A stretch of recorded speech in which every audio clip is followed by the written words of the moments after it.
Is he guilty or is he not guilty? Hello, everyone, and welcome to a Decoding TV bonus episode.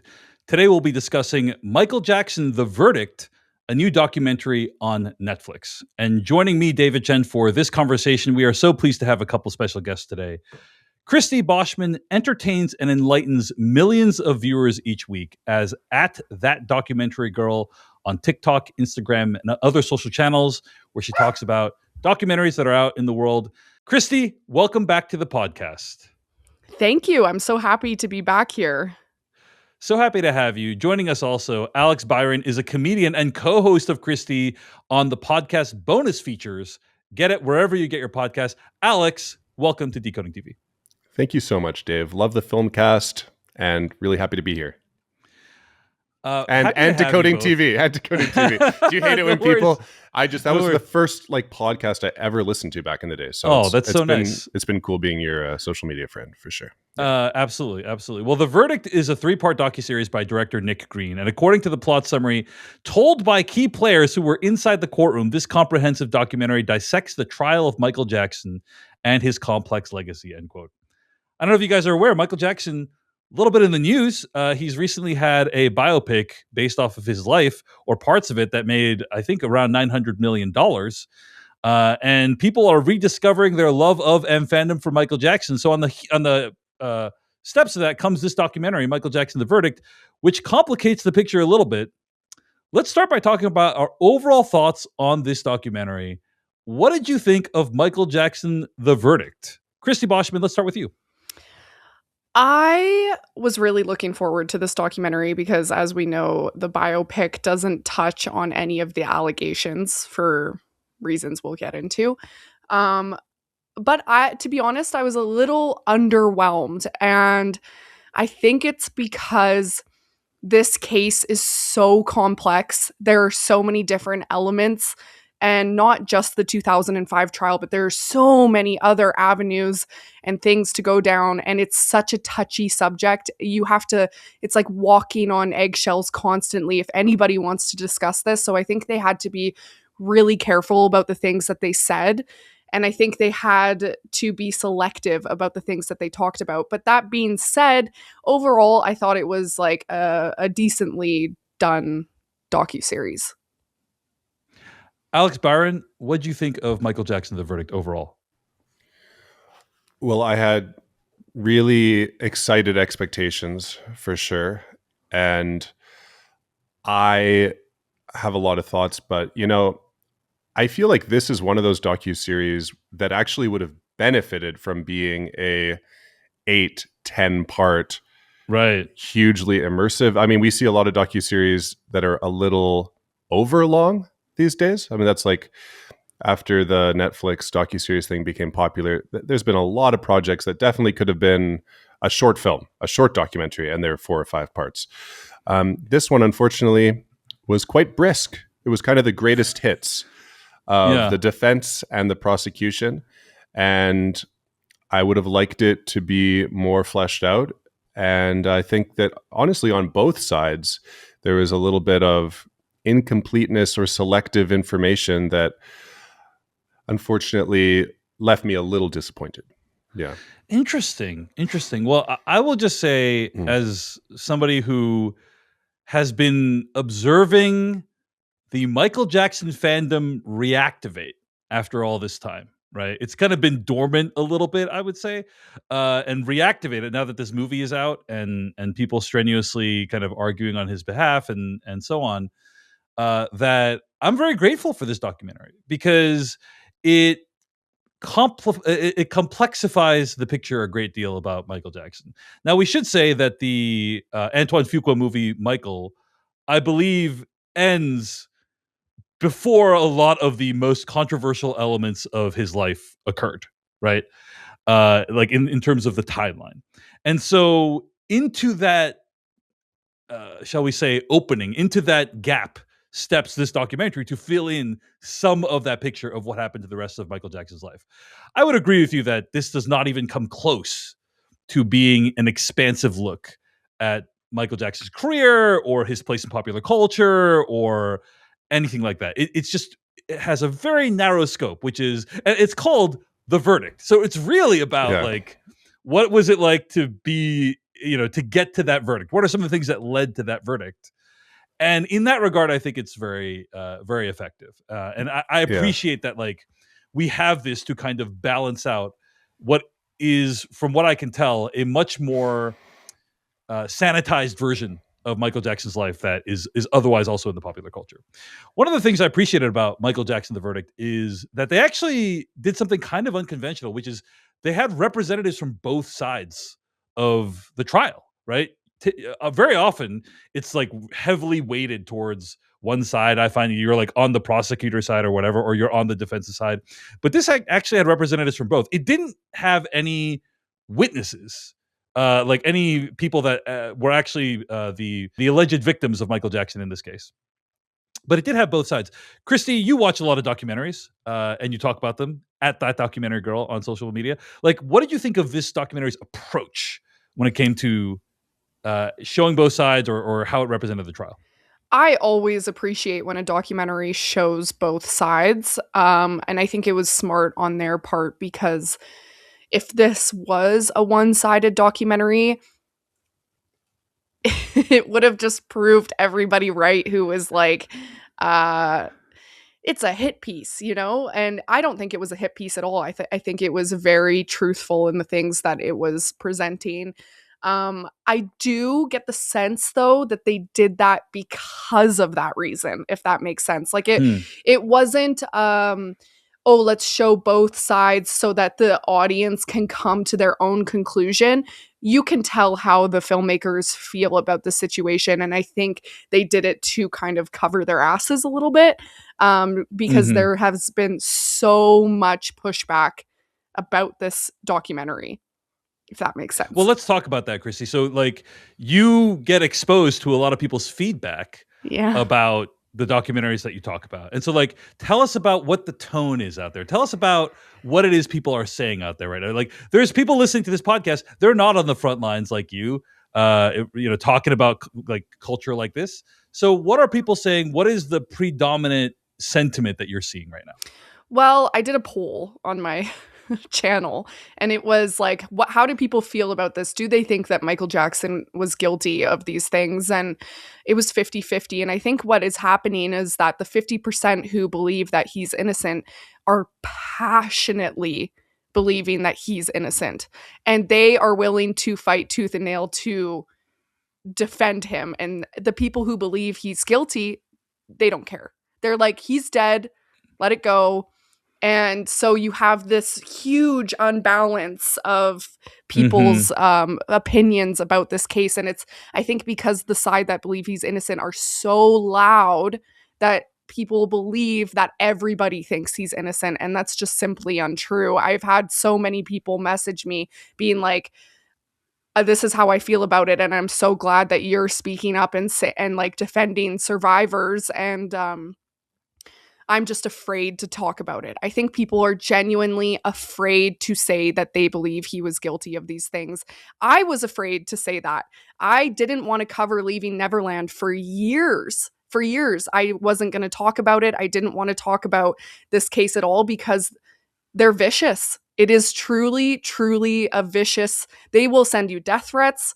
They will like say horrible things about you and your life. It's just like, do I want to dip my toes into this? Right. Yeah. I'm sorry you've had to go through that. That sounds horrible. Alex, I think you've posted about this as well on your social channels that have millions of followers. What has been your experience of the reaction to both this documentary and to the Michael Jackson phenomenon in general? It's been insane. I mean, I wanted to kind of add to what I said before. I agree with everything you said. By normal standards, The Verdict was a really good documentary. It did actually a great job of going to different sides and expanding on things. It was a really good, entertaining, informative 3-part docuseries. But for the Michael Jackson stuff, the rules are different. You know, the standard and the discussion around it, whether it's Leaving Neverland or Square One or The Verdict, people have a certain frenzy and an emotional level that's just different than any other topic I've ever seen. And certainly for anything I've ever covered on my social media, any topic that I've joked about, anything that I've talked about you've joked seriously. about a huge variety of subjects, and Yeah. you're saying this is the one that has been the most intense reaction. Is that what you're saying? Let me put it this way. There was this one time where another creator lied. I had the video of it, luckily, so I could prove they were lying, and they eventually took the video down. But it was a pretty popular creator, and he said that I'd threatened to kill him. And the blowback I got from that, the controversy, was nothing compared to simply posting a video where I not even necessarily say Michael Jackson was guilty, just offer a nuanced take on it. I will get death threats from that. I will get really, really scary. I mean, like, I am scared. I'll admit it. It's scary to be in a position where you go, there's no upside to this, because it's not like if you're, let's say, a Democrat streamer who likes to, supports the Democratic Party and likes to talk about how you don't like Donald Trump, right? There's a lot of streamers like that. Well, you're going to piss a lot of people off, of course, but you have a built-in 50% of the country or whatever percent, a large amount of people that are going to rally behind you. This feels like that, but without the support. So there's only the hate and the other side. And if you say something nuanced, they consider that a hit piece. And that's what I think happened with the documentary too. The documentary is actually fairly even, I would say. I mean, they don't even-handed, I would say. Like, it does not. I don't think. And let's talk a little bit about that. First of all, again, sorry that you guys have had to go through that. That sounds awful. But the documentary itself, I think, is fairly even-handed. Like, the documentary, in my opinion, is not definitive about his guilt. Right? It doesn't. No one said. No one is put in a position of omniscience saying, like, but he actually was guilty XYZ, right? Like, no one says anything like that. I think what I think the documentary does a great job of is illustrating the power imbalance when it comes to the situation of this trial, illustrating how enormously difficult it is to convict someone of this level of celebrity of any crime, let alone one that is this sensitive. And just at the end of the day, it is like some kids or some kid against this entire system of Michael Jackson's fame, all the people that rely on Michael Jackson for a living, all the people that need Michael Jackson's support to have jobs. There are a lot of people invested in, and also, by the way, fans who literally quit their jobs so they could go support Michael Jackson at the trial in person, right? There's all these people like invested in making sure Michael Jackson is found not guilty. And on the other side, that same level of intensity and institutional power just does not exist. What did you think of how the documentary illustrated this dynamic, Christie? Any thoughts on how this documentary did it versus how other documentaries did it, or how different this specific case was? I think it did a pretty honest job of showcasing this power dynamic. But the problem is, like Alex said, this topic can't be handled like any other topic. And people would say it was about a different celebrity and it was all the same situations, and people watch this documentary but just replace Michael Jackson with somebody else. I think people would get it. I think people would go, oh, there's an insane power dynamic here. How can you try a celebrity with a jury who's the most famous man in the world? How can that jury pool not be tainted? And then seeing that these kids are kids who come from, in most cases, broken homes or lower income families, or they've been through something horrible, like in Gavin's case, cancer, or the father is absent. I think if it were any other celebrity, somebody would watch this documentary and they would see clearly what it is. But the fact that it's Michael Jackson, people watch it and they go, well, yeah, he was a child at heart. All these things make sense. They make up excuses for what they're seen and presented with. So it's really, really difficult, because if you're not biased towards Michael Jackson, you can watch it and see it for what it is. But unfortunately, that's just not the case for most people. Well, we have to also acknowledge that Michael Jackson was one of the greatest musicians and entertainers that ever lived, right? 100%. And that is undoubtable, one of the most hugely influential artists of all time.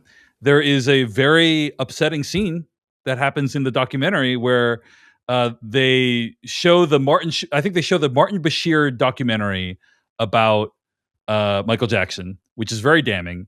And parts of that documentary involve Michael Jackson rehearsing music, and people in the courtroom are like bopping along to the music, right? Like people in the jury are like swaying along to the music, and it's like, that's because he was an incredibly talented musician, like, and he made some of the greatest songs of all time. You know, right? one thing that's happened is, in the process of doing this in a weird way, thinking about Michael more critically and doing research and being frustrated with the hate comments I get, it's actually made me appreciate how good his music is even more, because I'll go through a day where I'm spending my day, you know, with the horde of rabid Michael Jackson misinformation, and it puts a lot of hate in my heart. By the end of the day, I'm like, I really hate the Michael Jackson estate, you know, and I'm like, why am I doing this? This is one of the worst. And then I go play one of his songs, and within like 10 seconds, I'm like, I'm so happy right now. The dopamine is just flooding my brain from the harmonies and the rhythm. And it really, I mean, his music is like a drug. It's incredible music for sure. Right. And I think I think there is this dynamic that occurs, like, it is so good that it reaches into your heart, your person, and you feel like deeply connected to it. And such that when somebody says, Michael Jackson was an alleged child, right? Like, it is possible that Michael Jackson children. Like when you say that, the brain cannot. Most people cannot compute that. They cannot accept both truths at once. It's really hard for them. And I think you've experienced this, right? Go ahead, Christie. Yeah. And like, Alex and I were saying to each other, because we watched the Living with Michael Jackson, Martin Bashir documentary a few days before this one came out, because we wanted to like be up to date on it. And it's not, I wouldn't call it a hit piece, to be honest, because it made me go and buy his record. I was like, damn, like he's so talented. Like there's a scene where he's like beatboxing the beat to, I think it's Beat It. And it's just like, holy crap, this guy is insanely talented. And I was saying to Alex, I don't think there's any other person in the world where I will 1 minute be like, this guy children, and then for the rest of the day I'll have Thriller stuck in my head, and I'll be walking around the yard being like, you know, like when else does that happen? Right. Never. Right. It's unprecedented to have this confluence of events. I think also, you know, going back to the documentary, whether or not you believe the allegations, I think that what is very clear, what's very sad, is this portrait of Michael Jackson that emerges from this documentary, that he became seemingly very, very isolated towards the end of his life. And it just is, you know what it reminds me of? Do you guys, I read this article at The Verge about Justin Bieber once. You guys know Justin Bieber, right? And you guys remember Comedy Central did the roast of Justin Bieber? You guys remember that? I don't know if you guys watched that, but yeah. There was, I think it was The Verge that wrote about it. That was basically like, Justin Bieber doesn't have any friends. Because basically the roast of Justin Bieber is, when you do a roast, the idea is you invite people who are like people who have known you for like 20 years, who are like your most beloved friends. Yeah.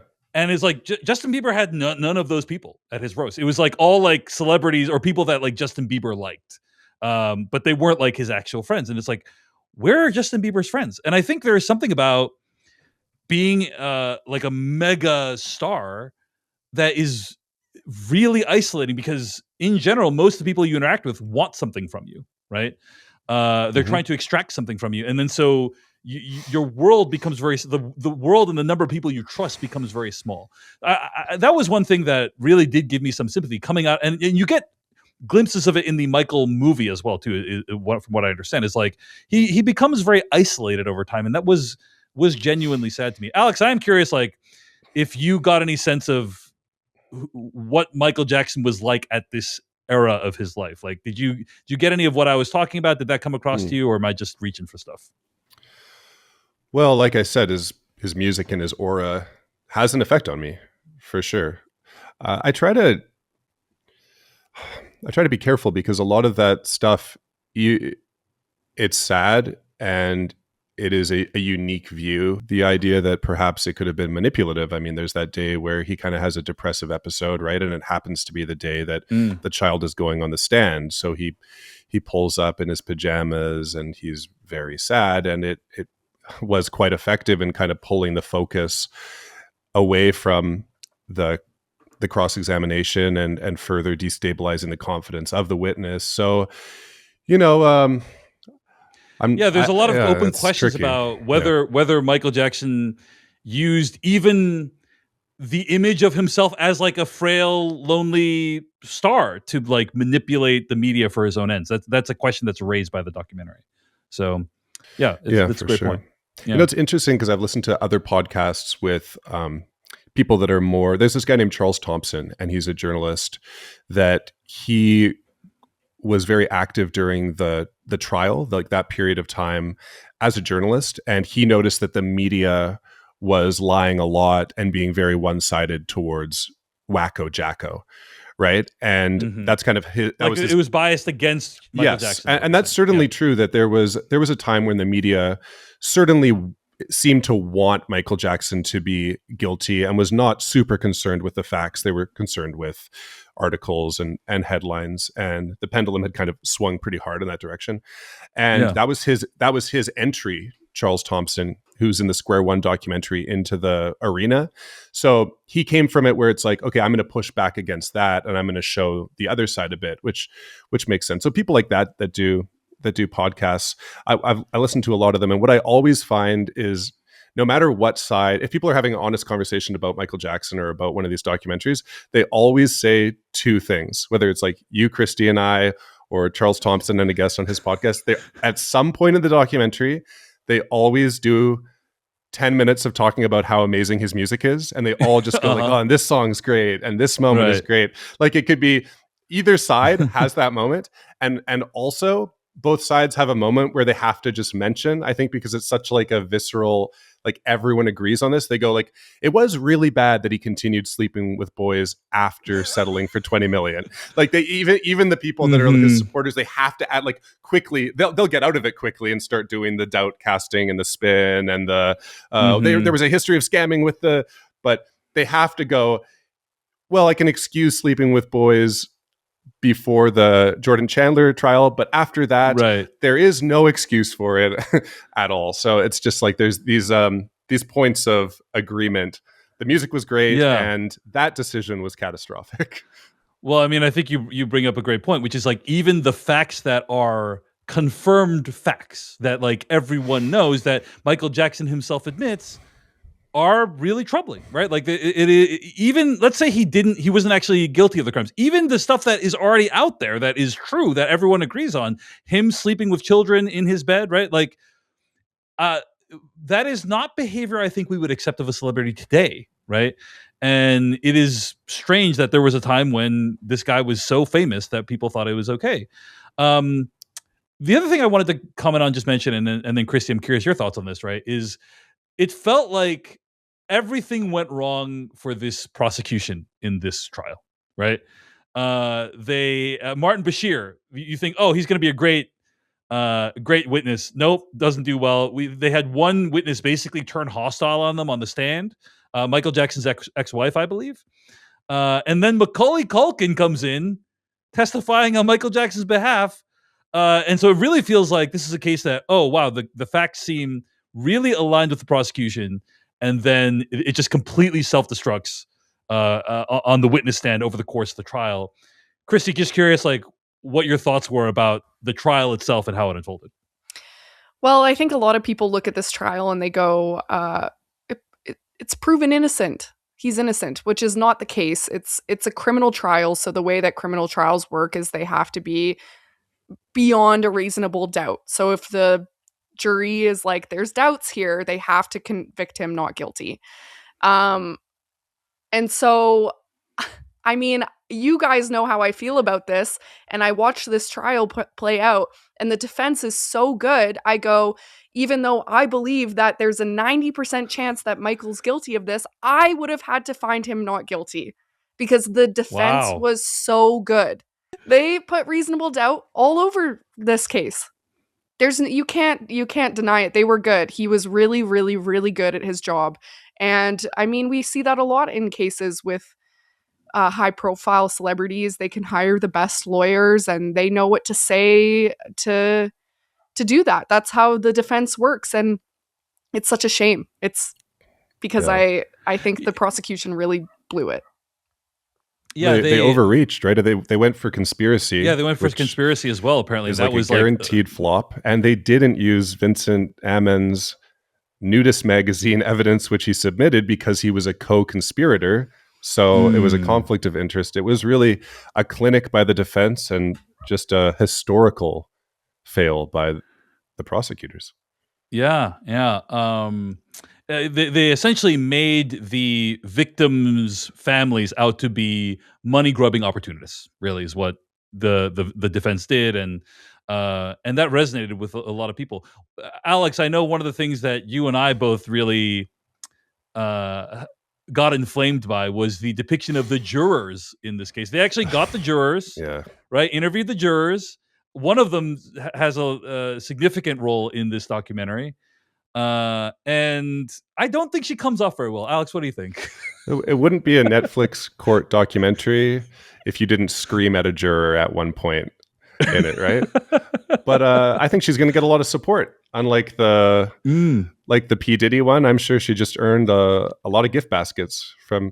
Yeah, I try to be compassionate because the jury's job is to hear the prosecution and the defense, and people always say do your research, but it takes a long time to listen to the transcript of the People versus Michael Jackson. So I would never expect somebody to do that. But if anyone's interested, I really recommend listening to the opening statement of the prosecution and the defense, because they say a lot of the time court is won or lost just in the opening statements, as long as they can deliver on what they promise. And yeah, it was kind of over with the opening statements. I mean, the other side cast this thing of like conspiracy, imprisoning the family, and all this, and the defense just had to poke a hole in that.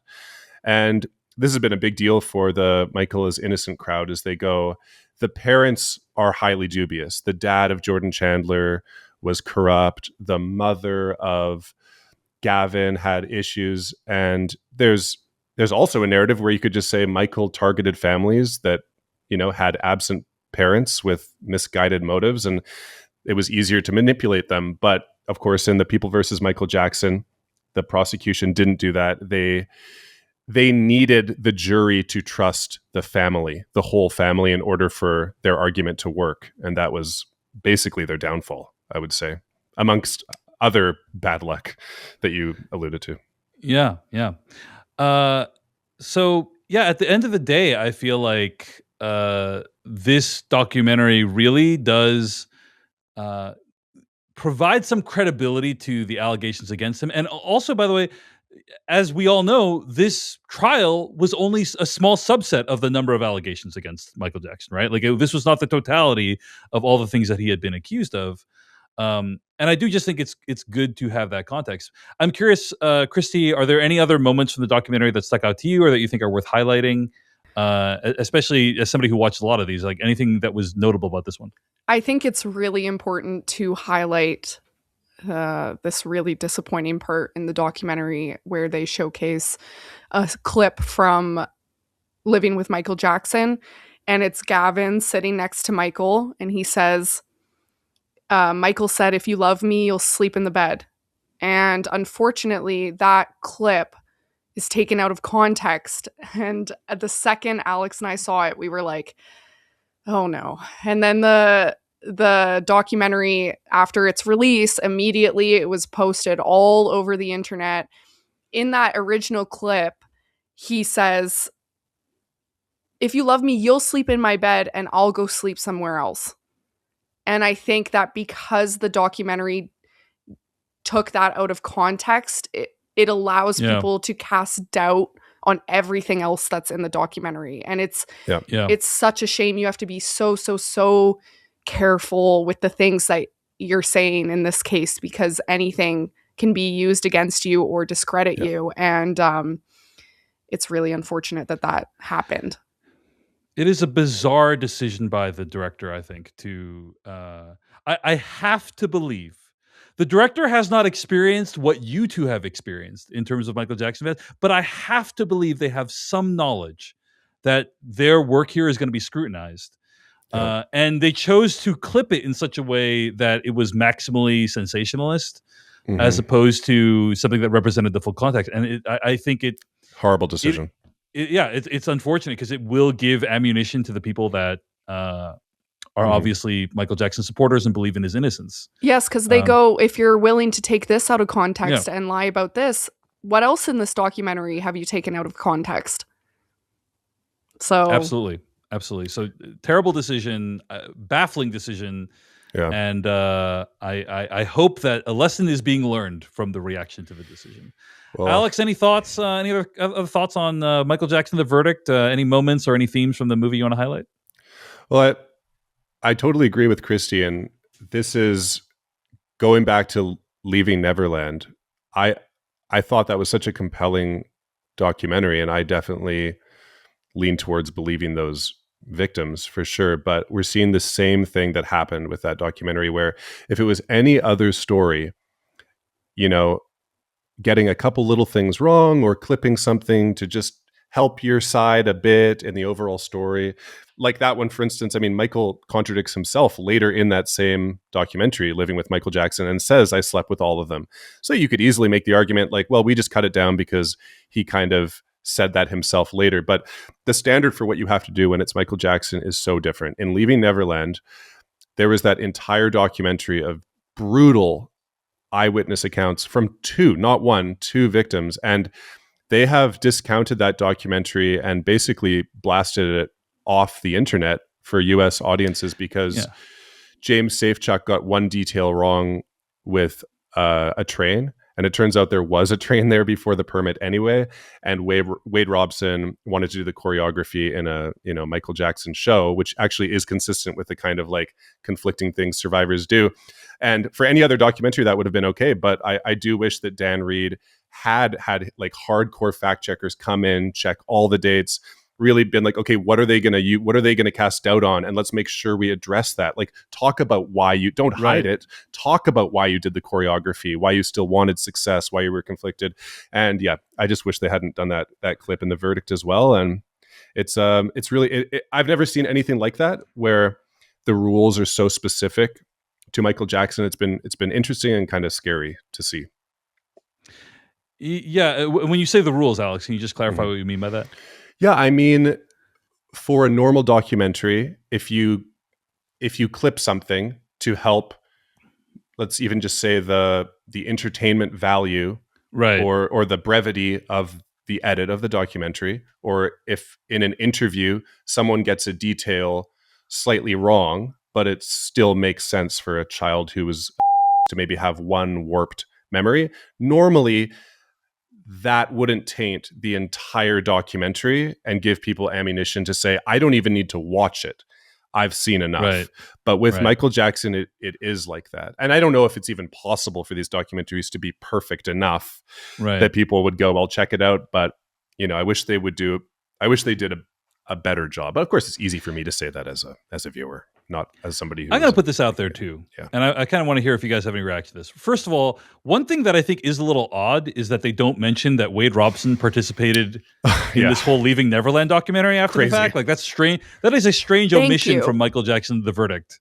So especially since the juror, she's going like, I just think they were all after money, and oh, bless Wade Robson for being so believable on the stand. And you go, come on, maybe legally they weren't allowed to add that title card. Right. Yeah. And it is because of legal maneuvering from the Jackson estate. That is why Leaving Neverland is not available to watch in the United States right now. Apparently, that will remain true for the next few years, if I understand correctly.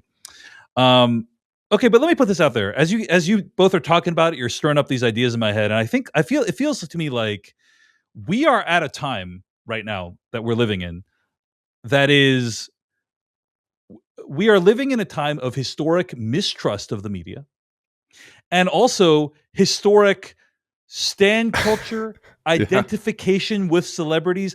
The celebrity represents me, and if you're attacking them, you're attacking me. Like, both of those things are at the highest level they have ever been in my lifetime.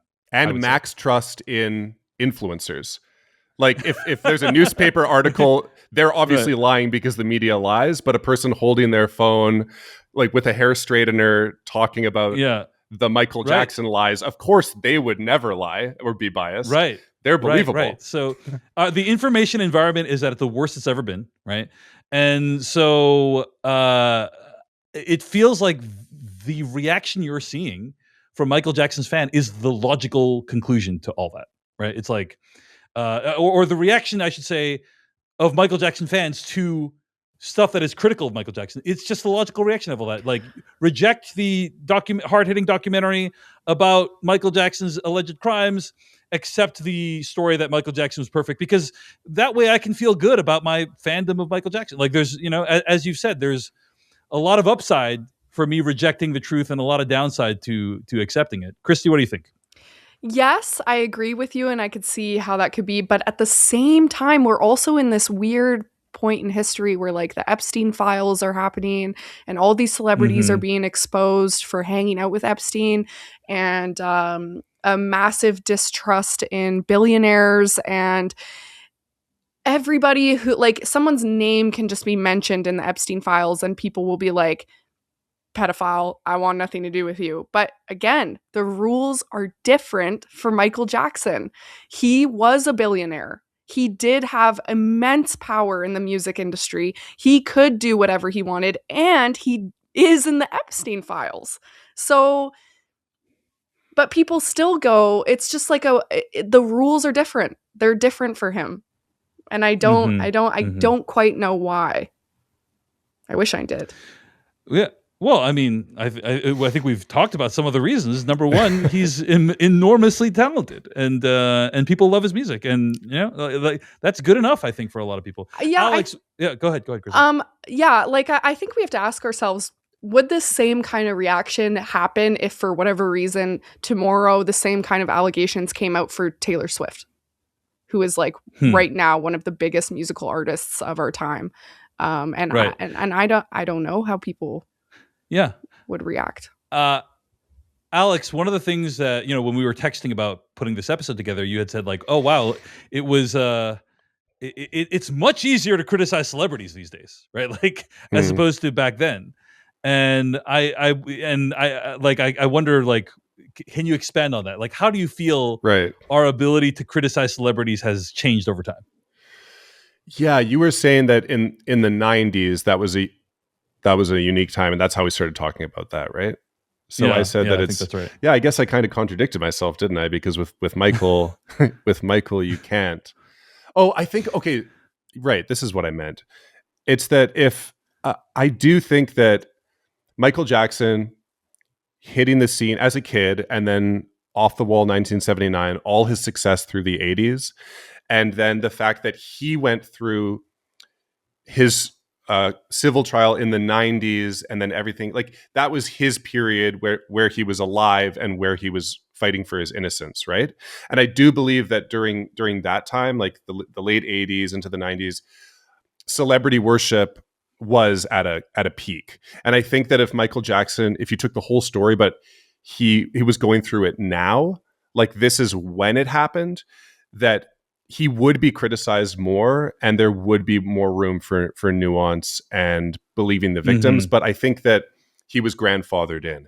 I think that that's when the story got locked, is throughout those years. And then when he died, everyone started loving his music again. So when we talk about Michael Jackson, we're not we're not necessarily talking about him with the now. We're through using the modern lens. We're not looking Yeah. at him with a modern lens. People Yeah. are using whatever associations they had with him back then. Yeah, his aura, to kind his of his apply it. his Right. Right. his like larger than life persona, and the fact that a celebrity could be more than a man. Like the rules truly don't Mhm. apply. When he wants to sleep in a bed, it's because of this. When he, does this, Right. it's because of that. And I think that the biopic is the perfect encapsulation of that, right? Because they knew what years to highlight. They knew if you show Michael when his star is the brightest, and that's what hits theaters, and that's what people are seeing in 2026, that shine is so powerful, it's still gonna warp people's perception now. I think I remember this Twitter poll that happened a while ago that people were saying like, okay, who is more famous? Like Michael Jackson, Beyonce, like Taylor Swift, and listing all these people. And it's like, I don't think you understand the scale of Michael Jackson's fame. Like these circumstances that existed to make someone as famous as Michael Jackson are basically irreplicable today. Yeah. It is Yeah. a level of fame that is essentially unfathomable to a modern day audience. No, it can't happen. Can't happen. It literally could not. If you tried to make it happen, it could not happen again today. And it's interesting to think about how that plays with people's perceptions of who he is. Like this is a person that transcends language barriers and country barriers in a way that very few celebrities do. So anyway, really interesting documentary, really interesting look at one of the most consequential moments in this celebrity's life. And at the end of the day, it sounds like, I would say, especially if you are not as steeped in this as Christie and Alex are, right? That this is a very good refresher of some of the stuff that was going on, but it is not comprehensive, as we've discussed. It is just like, it gives you a really good snapshot of this trial and does a good job of illustrating the case that both sides made. So, so grateful to have you both here to talk with me about this today. Christie Boschman entertains and enlightens millions of viewers each week as @ThatDocumentaryGirl on TikTok, Instagram, and other social channels. Christie, thanks for chatting with me today. Thank you for having us. And Alex is a comedian and the co-host of Christie on the podcast Bonus Features. Get that podcast wherever you get your podcast. Alex, thanks for joining me today. Thanks, Dave. It was fun. Hey everyone, David Chen here. Thank you so much for watching that video from Decoding TV. If you want to get an audio version of the show, all you got to do is go to podcast.decodingtv.com. And if you want to support what we do, get ad-free episodes of the podcast and also bonus episodes of the podcast, go to decodingtv.com and become a paid member. Of course, you can also like and subscribe for more. We appreciate it. Thanks. See you later.